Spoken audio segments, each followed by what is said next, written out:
مینوالو سلامونه، امید دی چې روغ جوړ به خوشحاله به. دا یو نوی کلام در سره شریکوم چې مونږ د خالونو باقاعده معیار خبرې وکړي. مونږ د خالونو باقاعده معیار خبرې وکړي. مونږ په رومان کې هم د ژوند د کار خبرې وکړي. په نظرونو کې هغه په پوخ ایمان کافر شو، یو لیونی په سټیج د سور خمار خبرې وکړي. بغیر د وینې به کې بل څه بیان شوي نه وي که مې د دې وطن د هر اخبار خبرې وکړي. او خپلې درنې درنې خبرې پکې وپیلې، خپلې درنې درنې خبرې پکې وپیلې، په خپل غزل کې د خپل کردار خبرې وکړي. تا د ادب میدان کې داسې زخر وپاشل چې تا د اخلاقو د دایرې نه بار خبرې وکړي.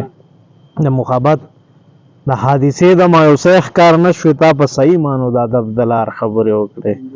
امین د خپل قد د دایرې نه بهر ونه واتو، امین د خپل قد د دایرې نه بهر ونه واتو، په خپل اوقاتو یې د خپل مقدار خبرې وکړي. مونږ د خالونو باقاعده معیار خبرې وکړي. مونږ په رومان کې هم د ژوند د کار خبرې وکړي. مننه یار.